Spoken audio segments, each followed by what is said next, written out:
السلام عليكم ورحمة الله وبركاته. الحمد لله رب العالمين والصلاة والسلام على سيد الأنبياء والمرسلين وعلى آله وصحبه أجمعين. I'd like to start by saying that I feel very honored to be invited to this graduation, and I'm really happy that my daughters are here attending and coming together.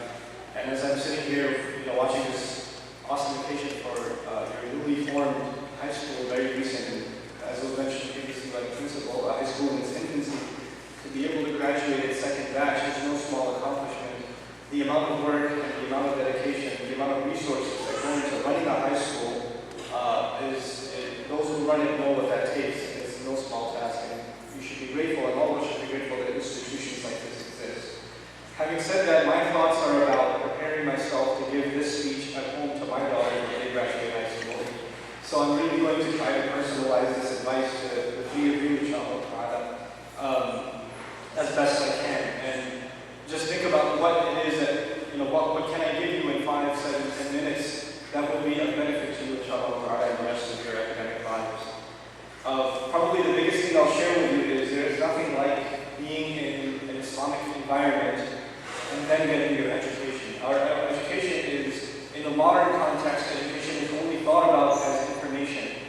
So all you receive are, bits of information that you did not know before. So if somebody thinks about a high school education, they think about physics and biology and mathematics and algebra, they think of history and U.S. history and world history and all of these other subjects and their SAT scores and all of these academics, right? This is what goes through someone's mind when they think about a high school education. But in the context of an Islamic school, a high school education is actually a lot more important than any of these subjects and all of them combined. It's actually a preparation for oneself to deal with the outside world that is nothing like this institution. What you're going into, the colleges that you're going to go into, the jobs that you're going to go into, the world that you're going to face is not going to be like Al-Rahmah school. Actually, nothing like it. Your teachers aren't going to be like these teachers. Your friends aren't going to be like these friends. The conversations you're going to have casually aren't going to be like these conversations.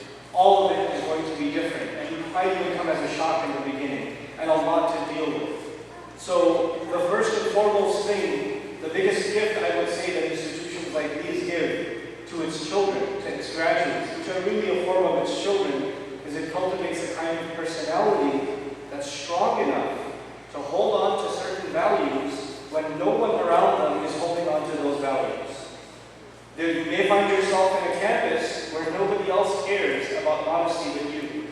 You may find yourself surrounded by people in a lab, or in a group, or in a class, where everybody speaks so inappropriately, and it's as common to them as inhaling and exhaling, and for you, it's the most offensive thing you've ever heard, because you just haven't been around that.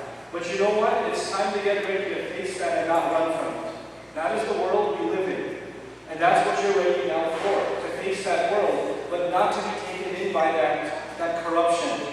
There's a lot of good out there, but it's also surrounded by a lot of corruption. Your job is going to have to be to navigate and find that good and find a decent way of avoiding all of the corruption. I'm reminded of the words of Allah when He says, when they pass by nonsense, they pass by in a dignified manner. You're going to see a lot of nonsense. And this goes from college to when you finally if you join the workforce, and anything in between, you're going to find a lot of nonsense. And you're going to have, because you're a people of purpose, you're going to have to find that purpose. So that's the first advice I have for you, that I pray that you're able to confidently navigate the life outside and you don't succumb and are taken in by the influences that are out there, because your religion is much stronger than those influences. That's the first bit of advice. The second bit of advice, I think even more important, is that we constantly talk about defending our faith and keeping our faith intact and protecting it from trials and fitna and all of these things, which makes it sound like we're constantly on the defensive. We're trying to defend our faith. We're trying to protect ourselves from bad influences and things like that. But you know what? In sports, whenever you're on defense, you're losing. That means the ball's in somebody else's court. When you're winning is when the ball is in your hands and you're on the offense. And what does that mean? That actually means that your responsibility in a community this large, like in Baltimore, and actually by extension the Maryland and DC, Virginia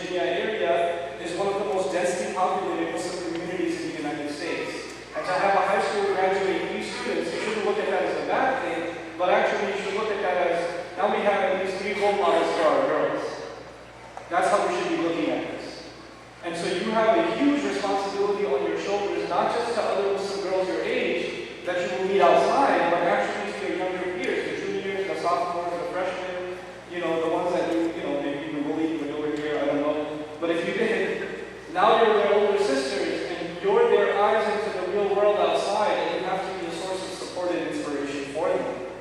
You have to be a role model now. You're not just living life for yourself, you're living life as a representation of the hard work and the culmination of all of the years of work that was put in to put this school and this institution together. You are the fruit of the labor of Al-Rahmah School. So whatever you do doesn't just represent you, it represents all of your teachers. It represents every single Muslim here. It represents the principal. It represents everybody. And by extension, it represents Muslim women. And you know what? Even I'll go a step further. What you do here, the way you carry yourselves, represents Islamic education. Because whatever you will do, people will say, oh, these girls, oh, they graduated from an Islamic school, right? Look at them. They're going to say that. They're not going to care whether it was Al-Rahmah school or some other school. They're going to say you're a product of Islamic education. And when you do great things, it will be attributed to Islamic education. And when you do terrible things and you won't, that will be attributed to Islamic education. What's the point of sending kids to Islamic school? Look at these girls. That's what's going to be said. So you're leaving here, and it's a great day of great joy, but at the same time understand that you are young Muslim women that represent and are role models to other girls, and are role models for Islamic education. And you may not feel that you're qualified to carry that burden. Too bad. Allah pick you.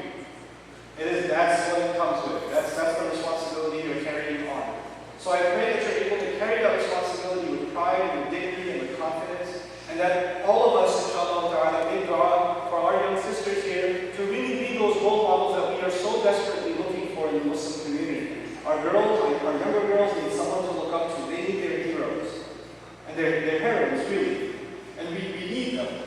And so we have to rise up to that occasion, and I pray that Allah Azza wa Jalla gives you the strength to be able to do that, inshallah ta'ala. Those are just a few parting bits of advice. Once again, congratulations so much to